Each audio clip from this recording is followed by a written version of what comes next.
الحمد لله رب العالمين والصلاة والسلام على سید المرسلین۔ میرے عزیز بھائیو، اس قرآن شریف میں دی گئی مثالوں کے سلسلے کی چھٹی نشست میں آپ سب کو خوش آمدید کہتا ہوں۔ ہم ابھی تک جن چند اہم چیزوں کے بارے میں بات کرتے رہے ہیں ان کا تعلق انسانی نفسیات سے ہے، اور اب جب کہ رمضان کریم بالکل اپنے آخری یعنی اس کے آخری چند دن ہیں جن سے ہم گزر رہے ہیں، اگر آج کے دن کو آپ نکال دیں تو 4 دن 3 دن 4 دن رہ گئے، تو جو کچھ ہم نے اس رمضان میں کیا، اور مجھے امید ہے کہ اللہ تعالیٰ نے ہمیں موقع دیا ہو کہ رمضان میں ہمارے گناہ کم ہو گئے ہوں، ہمارے نیک اعمال بڑھ گئے ہوں، تو جو روٹین ہم نے اس رمضان میں بنائی ہے، عام طور پہ وتیرہ یہ ہوتا ہے کہ جب رمضان ختم ہوتا ہے تو ایک کھلی چھٹی کی ایک فیلنگ آتی ہے، اور بہت جلد انسان واپس اپنی عادی روٹین کے اوپر چلا جاتا ہے۔ اچھا البتہ یہ ہوگا کہ جو کچھ ہم نے سیکھا، جس طرح ہم نے عبادت کرنی شروع کی، جس طریقے سے ہم نے رمضان میں اللہ تعالیٰ کے قریب آنے کی کوشش کی، اس کوشش کو اس کے بعد جاری رکھا جائے۔ اچھا، وہ جو جاری رکھنا ہے اس کے راہ میں کئی دفعہ کچھ رکاوٹیں حائل ہوتی ہیں، کچھ رکاوٹیں معاشرتی ہوتی ہیں، ہمارے ارد گرد معاشرے میں کیا ہو رہا ہے، کچھ رکاوٹیں ہماری اپنی ذات سے ان کا تعلق ہوتا ہے۔ تو آج میں آپ سے انشاءاللہ بات کروں گا کچھ قرآن شریف میں دی گئی اللہ تعالیٰ کی طرف سے کچھ ایسی مثالوں کے بارے میں جن کا تعلق معاشرے میں ہونے والے حالات و واقعات سے ہے۔ خاص طور پہ ہمارے جوان سال بھائی جو ہمارے شباب ہیں وہ ان مسائل سے زیادہ متاثر ہوتے ہیں، یا ہم مثال کے طور پہ جب اس عمر میں تھے تو مجھے یاد ہے کہ ہمیں یہ چیزیں زیادہ متاثر کرتی تھیں۔ کچھ سوال ہمارے ذہن میں آتے تھے کہ بھئی واقعی اگر اسلام اتنا ہی برحق ہے تو کیا وجہ ہے کہ اسلام کی شان و شوکت کیوں ویسی نہیں ہے جیسی آج کل ہم کفار کی دیکھتے ہیں۔ اب ماضی میں اسلام یا مسلم ممالک یا مسلم قومیں بہت امیر کبیر اور طاقتور رہ چکی ہیں، لیکن آج کل حالات ایسے نہیں ہیں، اور ہمارا ایک عام شخص آج کل کے حالات کو دیکھتا ہے اور کہتا ہے کہ بھئی کیا وجہ ہے کہ آج کل جو حالات چل رہے ہیں ایسا کیوں ہے؟ اگر واقعی ہم برحق ہیں تو ہمیں کیوں اتنی کمزوری کا سامنا ہے؟ آئے دن اتنے مسائل کھڑے ہوتے رہتے ہیں۔ آپ لوگوں نے خبروں میں دیکھا ہوگا مسجد اقصیٰ میں کل جو اسرائیلی فوج نے جس طرح حملہ کیا اور جس طریقے سے وہاں پر مسلمانوں کو تشدد کا نشانہ بنایا، تو ان تمام چیزوں کو دیکھ کے ذہن میں ایک سوال یہ پیدا ہوتا ہے۔ دوسرا سوال یہ پیدا ہوتا ہے جناب کہ اگر کوئی شخص اپنی مرضی سے کسی معبود کی پرستش کر رہا ہے تو کیا برا ہے؟ وہ کر رہا ہے، اسے جو ہم اسے وہ کرنے دیتے ہیں، اور ہو سکتا ہے اللہ تعالیٰ اسے اس راستے سے ادا کر دیں۔ یعنی کہ وہ انگریزی کا ایک مقولہ استعمال کیا جاتا ہے اس چیز کے لیے کہ all paths lead up the mountain، یعنی کہ ہر قسم کا مذہب ہی صحیح ہے۔ تو یہ ایک دوسرا ایک معاشرے میں چلنے والے جو غلط العام ہوتے ہیں، جو خیالات ہیں، میں ان کی بات کر رہا ہوں۔ اچھا، تیسرا ایک اور اسی قسم کا سوال ہم نے دیکھا ہے، ہمارے جوان سال بھائی پوچھتے ہیں کبھی کبھی کہ اسلامی شریعت کی بات ہوتی ہے تو اسلامی شریعت میں جس طرح کی سزائیں ہیں ان سے بہت تشدد کا ایک امپریشن آتا ہے، تو اس کی کیا وجہ ہے؟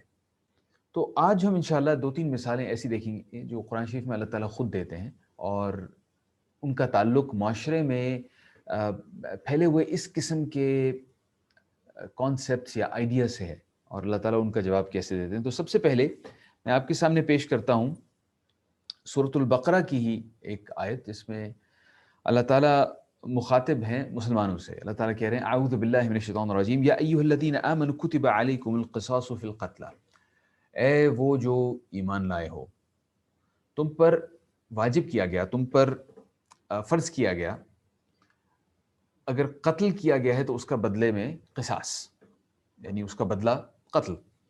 الحر بالحر والعبد بالعبد والانثى بالانثى، یعنی برابری کا، جو جس شخص نے کیا ہے اس کو اس کی سزا ملنی چاہیے۔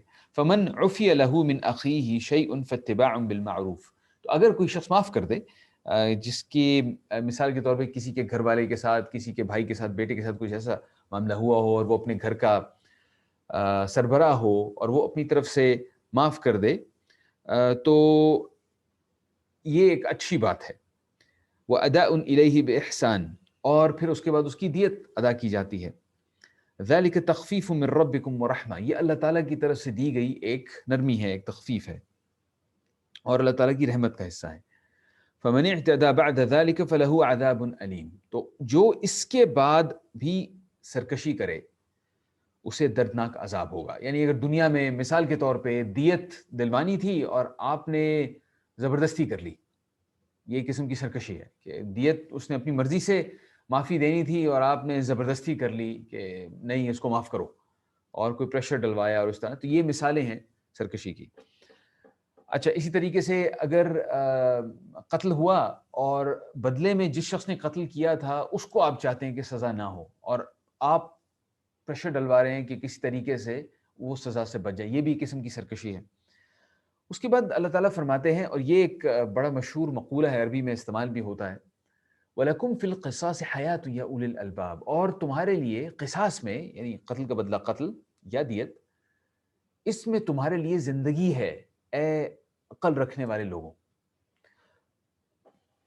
پاکستان میں 2008-9 اس دہائی کے اندر ایک موریٹوریم لگایا گیا تھا کہ جس کے اندر اگر کسی شخص نے قتل کیا ہے تو پھر اس کو بدلے میں قتل نہیں کیا جائے گا، اس کو عمر قید ہوگی۔ اور وہ موریٹوریم تب ہٹا تھا جب 2014 میں وہ چھوٹے بچوں کے اوپر دہشت گردوں نے حملہ کیا تھا اور میں سے بہت سارے بچوں کو انہوں نے شہید کر دیا تھا اسکول میں، پشاور میں جو واقعہ ہوا تھا۔ اس کے بعد سے وہ موریٹوریم ہٹایا گیا تھا، اور پھر جہاں تک مجھے یہ معلوم ہے، اور جب موریٹوریم ہٹایا گیا تو پھر جن لوگوں نے قتل کیا تھا ان کو اس کے بعد پھر اس کی سزا ملنی شروع ہو گئی۔ مجھے کسی نے پنجاب کا ڈیٹا دکھایا تھا، میرے جاننے والے شیخوپورہ میں ہوتے ہیں، انہوں نے مجھے کچھ ڈیٹا دکھایا تھا کہ جب سے موریٹوریم لگا تھا اس کے بعد سے قتل کی فریکوینسی، یعنی جتنے زیادہ قتل ہوتے ہیں اس میں اضافہ ہونا شروع ہو گیا، اور پھر وہ موریٹوریم ہٹایا گیا اور اس کے بعد سے پھر پھانسی لگنی شروع ہوئی، تو پھر قتل کی جو تعداد تھی وہ کم ہونی شروع ہو گئی۔ اس ڈیٹا سے بڑی کچھ ایک انٹرسٹنگ بات پتہ چلتی ہے۔ اللہ تعالیٰ کہہ رہے ہیں یہاں پر وَلَكُمْ فِي الْقِصَاصِ حَيَاةٌ يَا أُولِي الْأَلْبَابِ، تمہارے لیے قصاص میں زندگی ہے اے عقل رکھنے والے لوگوں۔ یعنی کہ اگر تم یہ سمجھتے ہو کہ جس شخص نے غلطی کی ہے اس کو غلطی کی سزا مکمل طور پہ ویسی نہ دی جائے جیسے اللہ تعالیٰ نے کہا ہے، تو تمہارا خیال ہے کہ تم اس کے ساتھ بھلائی کر رہے ہو، تم معاشرے کے ساتھ بھلائی کر رہے ہو، حقیقت میں تم معاشرے کے ساتھ برائی کر رہے ہو، کیونکہ جس شخص نے قتل کیا تھا اس کو تو خیر دنیا میں اگر اس کی سزا مل گئی تو انشاءاللہ آخرت میں وہ بری ہو جائے گا، لیکن اگر آپ نے اس کو دنیا میں سزا نہیں دی تو اس کی وجہ سے دنیا میں بہت سارے اور لوگ بھی قتل ہو سکتے ہیں۔ اچھا، اسی کے اندر ایک دوسرا نقطہ ہے کہ اگر، اور اسلام سے پہلے یہ ہوا کرتا تھا کہ اگر قتل کرنے والا شخص، یا قتل کو ایک طرف رکھیں، کوئی بھی جرم کرنے والا شخص طاقتور ہے، کوئی بہت بڑا سیاستدان ہے مثال کے طور پر، یا کوئی بہت بڑا امیر آدمی ہے، وہ اپنے پیسے اور طاقت استعمال کر کے خود سزا سے بچ جاتا تھا۔ اس سے ایک روایت قائم ہو گئی کہ جو طاقتور لوگ ہیں انہیں سزا نہیں ملے گی، اور جو غریب، جو کمزور لوگ ہیں انہیں سزا ملے گی۔ یہ سزا صرف اس کو ملے گی جو کمزور ہے، جو اپنا ذاتی دفاع نہیں کر سکتا۔ اس کی وجہ سے ناانصافی کی ایک ایسی فضا قائم ہوئی کہ قتل بہت عام ہو گیا، حتیٰ کہ اس کی وجہ سے عرب کے قبائل میں آپس میں جنگیں ہونی شروع ہو گئیں، اور وہ جنگیں ایسی ہیں جن کے بارے میں ہم جانتے ہیں۔ مثال کے طور پہ جنگ بعاث مشہور ہے، جب نبی کریم صلی اللہ علیہ وسلم مدینہ تشریف لائے اس سے پہلے 40-50 سال سے وہ لوگ آپس میں لڑ کے انہوں نے بہت سارے لوگ مار دیے تھے، اور وہ ابتدا میں ایسے ہی ایک چھوٹے سے مسئلے سے شروع ہوئی تھی کہ اگر اس مسئلے کے اوپر انصاف سے فیصلہ کیا جاتا، عدل سے فیصلہ کیا جاتا تو وہیں پہ معاملہ طے ہو جاتا، لیکن چونکہ عدل سے فیصلہ کرنے کی روایت نہیں تھی، جس کی وجہ سے 40-50 سال کی ایک جنگ چلتی رہی۔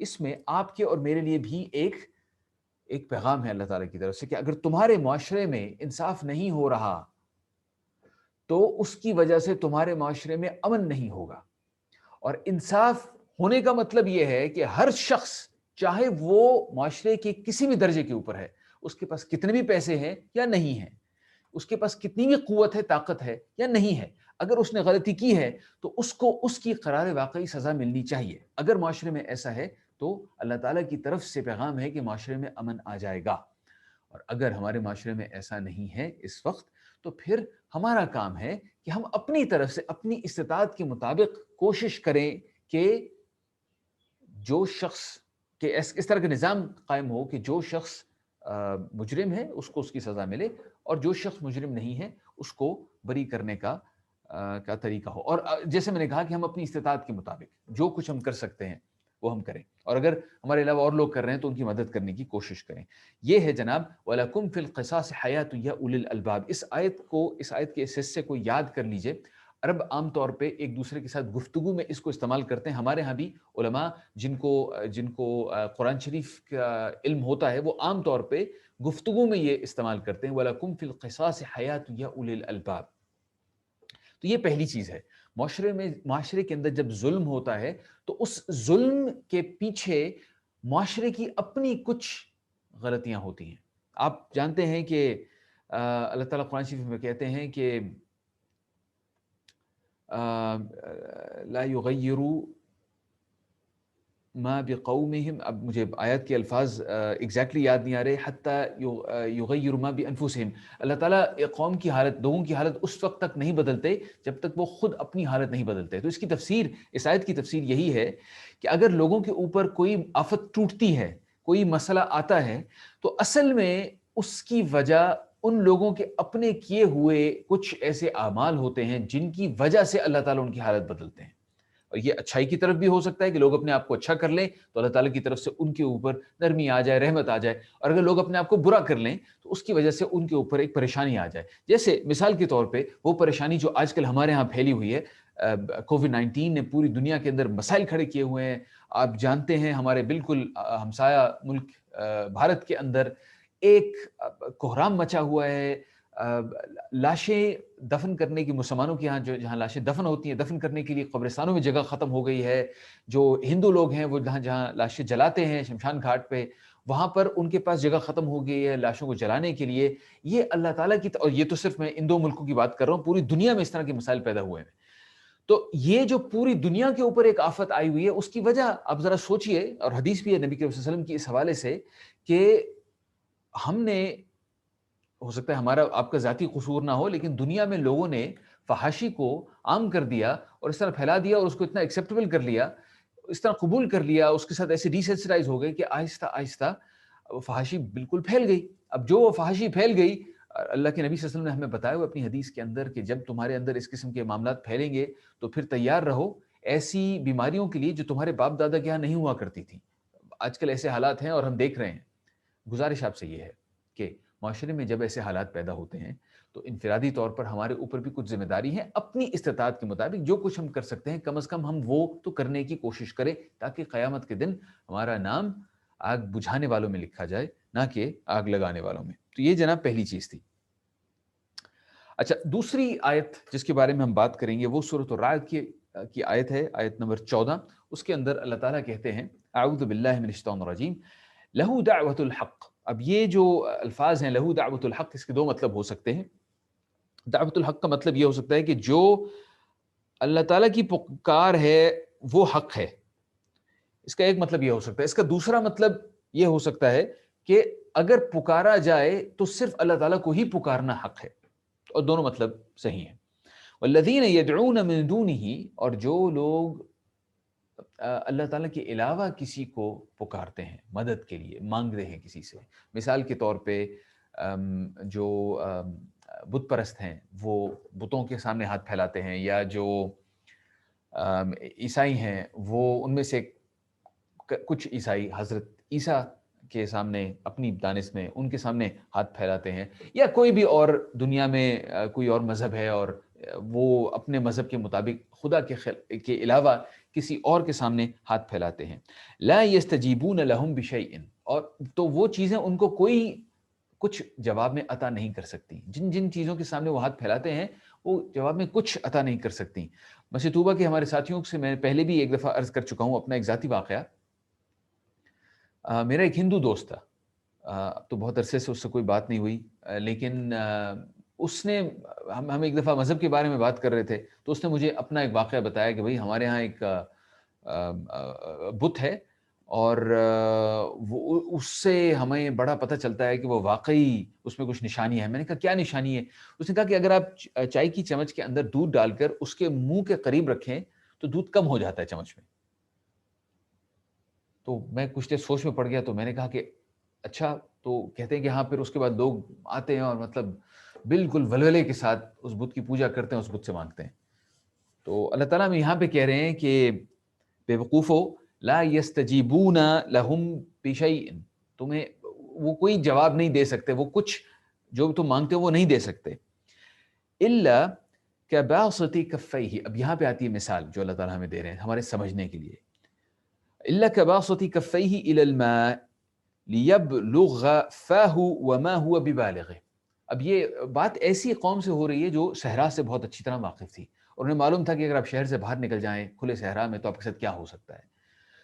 تو آپ میں سے جتنے لوگوں نے جنہوں نے صحرا میں کوئی سفر کیا ہوگا آپ کو معلوم ہوگا، آپ نے اپنی آنکھوں سے دیکھا ہوگا کہ صحرا میں ایک مجھے اس کا ایک انگریزی میں مراج کہتے ہیں اسے، اس کا اردو میں بھی ایک لفظ ہے جو اس وقت میرے ذہن میں نہیں آ رہا، کہ آپ کو افق کے اوپر ایسی چمکیلی سی سطح نظر آتی ہے جیسے ایک دھوکا سا ہوتا ہے کہ جیسے وہاں پر پانی ہے، اور آپ اس کی قریب جانے کی کوشش کریں تو آپ سے دور ہوتا جاتا ہے. تو آنکھوں کا ایک نظروں کا روشنی کی جس طریقے سے روشنی ہماری آنکھوں کی طرف آتی ہے، اور گرم ہوا اور زمین کا جو درجہ حرارت ہے اس میں جو فرق ہوتا ہے اس کی وجہ سے وہ آنکھوں کا دھوکا پیدا ہوتا ہے. تو اس کی طرف دیکھ کر انسان اگر جانا شروع ہو جائے، اس کی طرف ہاتھ پھیلائے، تو کئی دفعہ خطرہ ہوتا ہے کہ انسان کی موت واقع ہو جائے، کیونکہ وہاں پر کوئی پانی حقیقت میں تو ہوتا نہیں، اور پیاس سے پھر وہ شخص کی موت واقع ہو جاتی ہے. تو اللہ تعالیٰ یہاں پر اس قسم کی مثال دے رہے ہیں کہ ایسے ہے کہ کوئی شخص اپنے ہاتھ پھیلائے، دونوں ہاتھ پانی کی طرف کرے، اور اس امید میں کرے کہ پانی اس کے منہ میں آ جائے گا، لیکن وہاں تو پانی ہے ہی نہیں، وہاں تو کچھ نہیں آئے گا اس کے منہ میں.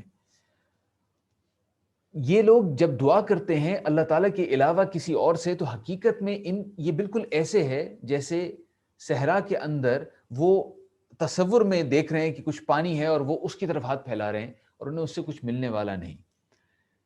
اس سے آپ اندازہ کر لیجئے کہ ان کی دنیا بھی اس کی وجہ سے خراب ہوگی اور ان کی آخرت بھی اس کی وجہ سے خراب ہوگی. تو ہم نے جیسے شروع میں کہا تھا کہ ہم دیکھتے ہیں اب جب سے انٹرنیٹ کا دور ہے اور ہمارے پاس بہت ساری معلومات اور بہت ساری ایسی ویڈیوز اور بہت ساری ایسی کلپس لوگ آپس میں شیئر کرتے رہتے ہیں، ان میں ہمیں دیکھنے کو ملتا ہے کہ غیر اللہ کی پرستش کی جا رہی ہے اور بہت مطلب ایک ولولے کے ساتھ کچھ لوگ کر رہے ہیں. تو اللہ تعالیٰ ہمیں یہاں پہ یقین دلا رہے ہیں کہ اس سے انہیں کچھ بھی ملنے والا نہیں، اور وہ ایسے ہے جیسے صحرا میں کوئی شخص تصور کرے کہ مجھے پانی ملے گا اور حقیقت میں اسے کچھ بھی نہیں ملے گا. یہ سب ایک طرح کی گمراہی ہے. اچھا، اس سے پہلے میں ایک چھوٹی چیز واضح کر دوں. اس آیت سے پہلے، یہ جو سورۃ الرعد کی آیت ہے، اس سے پہلے اللہ تعالیٰ کچھ اور آیتوں میں چند ایک چیزوں کا ذکر کر چکے ہیں. اللہ تعالیٰ اپنے بارے میں بات کر رہے ہیں، وہ اپنے علم کی وسعت کا ذکر کرتے ہیں. اس کے بعد بتاتے ہیں کہ جو کچھ چھپا ہوا ہے، جو انسان کو نظر نہیں آتا، جو کچھ ماں کے پیٹ میں ہے، جو کچھ مثال کے طور پہ انسان کے دل کے اندر ہے، اللہ تعالیٰ کو وہ بھی پتہ ہے. اور پھر اللہ تعالیٰ یہ بھی کہتے ہیں کہ جب اللہ تعالیٰ نے کسی کو محفوظ رکھنا ہوتا ہے تو اللہ تعالیٰ کے مقرر کیے ہوئے فرشتے اس کو محفوظ رکھتے ہیں. پھر اللہ تعالیٰ کہتے ہیں کہ اگر کوئی شخص اپنی، جیسے میں نے وہ جس آیت کا ذکر کیا تھا کہ اگر لوگ اپنی صورتحال بدلیں تو پھر اللہ تعالیٰ ان کی صورتحال بدلتے ہیں. حتیٰ کہ اللہ تعالیٰ فرماتے ہیں کہ سب کچھ اللہ تعالیٰ کی حمد و ثنا کرتا ہے. جو کڑکتی بجلی ہے وہ بھی، اس کا کڑکنا بھی، اس میں بھی اللہ تعالیٰ کی حمد و ثنا ہوتی ہے.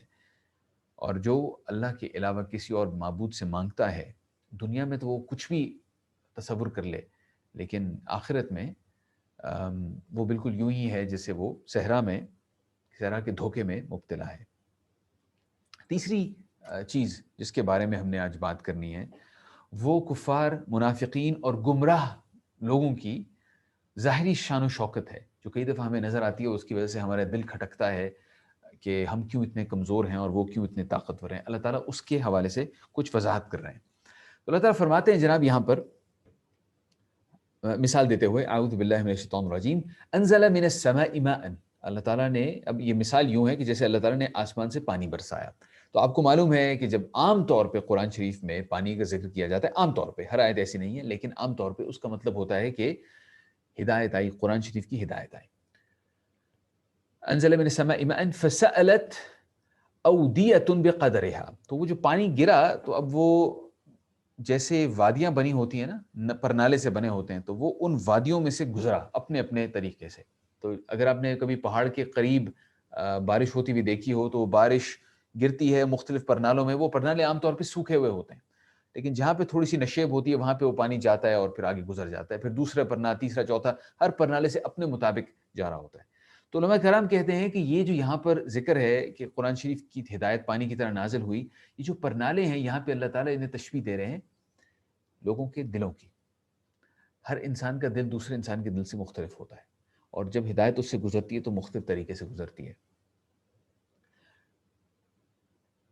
بقدرها فاحتمل السیل زبدا رابیا. تو جب وہ ہدایت اندر سے گزرتی ہے، جب وہ پانی گزرتا ہے، تو اللہ تعالیٰ اس کے بعد کہتے ہیں کہ پانی کے ریلے نے، جب پانی کا ریلا اندر سے آیا تو اوپر، اس کے اوپر جو وہاں پہ کافی عرصے سے پڑا ہوا پھونس اور جھاڑ اور اس طرح کی چیزیں ہوتی ہیں، یہ پانی کے اوپر آتے ہیں، جھاگ سا اوپر آ جاتا ہے اور وہ اس کو اٹھا کر آگے لے جاتا ہے، صاف کرتا جاتا ہے. وَمِمَّا يُوقِدُونَ عَلَيْهِ النَّارِ ابتغاء حلیۃ او متاع زبد مثلہ. اور بالکل ایسے ہی ابھی ایک مثال یہ ہوگی کہ وہ پانی آیا اور اس نے وہ جھاڑ پھونک سب کچھ صاف کر دیا. تو یہ جو جھاڑ پھونک اس طرح کی جو چیزیں تھیں، یہ جھاڑ پھونس جو تھی، یہ اس طرح کی جو چیزیں تھیں، یہ وہ نفاق، کفر اور اس طرح کی غلط عقائد ہیں یا اسلام کی دشمنی ہے مثال کے طور پہ، یہ سب کچھ جو ہے اللہ تعالیٰ اس کو یوں صاف کرتے جاتے ہیں. وَمِمَّا يُوقِدُونَ عَلَيْهِ فِي النَّارِ. اور بالکل ایسے ہی ہے جیسے کسی چیز کو آگ میں ڈال کر جب تپایا جاتا ہے، یعنی کہ بھٹی، اگر بھٹی کی ہم مثال لیں کہ بھٹی کے اندر اگر آپ تپاتے ہیں کسی دھات کو، تو وہ دھات پہلے کی نسبت زیادہ خالص ہوتی جاتی ہے اور اس کے اندر جتنی بھی امپیورٹیز ہوتی ہیں وہ جلتی جاتی ہیں. تو اللہ تعالیٰ دوسری مثال یہ دے رہے ہیں کہ وہ جو انسان کا دل ایک جب اس میں ہدایت آتی ہے تو بھٹی کی مانند ہے، اس کے اندر وہ تمام جو اس کے اندر تلوث ہے وہ جلتا جاتا ہے اور ختم ہوتا جاتا ہے. او متاع زبد مثلہ كذلك يضرب الله الحق والباطل. ایسے اللہ تعالی حق اور باطل کی مثال ہمارے سامنے رکھتے ہیں. فاما الزبد فيذهب جفاء. اور جو چیزیں بھی زبد ہیں، یعنی کہ ناکارہ قسم کی، غیر ضروری قسم کی چیزیں ہیں، تلوث ہیں، جھاگ کی طرح ہیں، تو وہ چلا جاتا ہے، اللہ تعالیٰ اس کو ختم کر دیتے ہیں. وَأَمَّا مَا يَنْفَعُ النَّاسِ فَيَمْكُثُ فِي الْأَرْضِ. اور جو چیزیں لوگوں کو فائدہ دیتی ہیں تو وہ زمین میں رہتی ہیں، اللہ تعالیٰ کے حکم سے زمین میں رہتی ہیں. كَذَلِكَ يَضْرِبُ اللَّهُ الْأَمْثَالَ. ایسے اللہ تعالیٰ ہمارے سامنے مثالیں رکھتے ہیں. اگر انسان تاریخ کا، اسلامی تاریخ کا مطالعہ کرے تو ہمیں پتہ چلتا ہے کہ تاریخ میں بہت سارے ایسے لوگ آئے جنہوں نے، جو منافق تھے مثال کے طور پہ، ہمیں اب ان کے نام بھی نہیں معلوم. مثال کے طور پہ مسجد زرار کے اندر جن لوگوں نے کام کیا، جن لوگوں نے محنت کی مسجد زرار کو بنانے کے لیے، نبی کے وسلم کی سیرت میں ہمیں اس کا ذکر آتا ہے. ہمیں پتہ ہے کہ کچھ لوگ تھے جنہوں نے ایسا کیا، ہمیں ان کے نام نہیں معلوم. ہمیں صرف ایک منافق کا نام معلوم ہے، عبداللہ بن ابی. حالانکہ مدینہ میں اس کے علاوہ بہت سارے اور منافق لوگ تھے. عبداللہ بن ابی چونکہ کھلم کھلا سامنے آ گیا تھا، اس وجہ سے ہمیں اس کا نام اچھی طرح معلوم ہے، ورنہ باقی سب لوگ ناپید ہو گئے. اس کے بعد بھی اسلام کے بہت دشمن آئے، گمراہ لوگ آئے، اور وہ اپنے زمانے میں بہت طاقتور بھی تھے، لیکن آہستہ آہستہ ان کا نام اللہ تعالیٰ نے مٹا دیا، ان کا کام بھی مٹا دیا.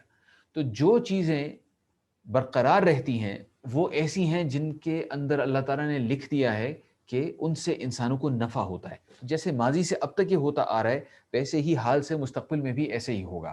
آپ کے اور میرے کام اگر ہم ان کو دوسروں کے فائدے کے لیے کرتے ہیں نیک نیتی سے، تو اللہ تعالیٰ اس میں برکت ڈال سکتے ہیں، حتیٰ کہ وہ پھر زمین میں قائم رہیں، ان میں برکت ایسی پڑ جائے کہ زمین میں قائم رہیں. یہاں پر ہمیں اس چیز کا پیغام دیا جا رہا ہے کہ ہمارا کیا ہوا کوئی اچھا نیک نیتی سے کیا ہوا کام کبھی ضائع نہیں جاتا.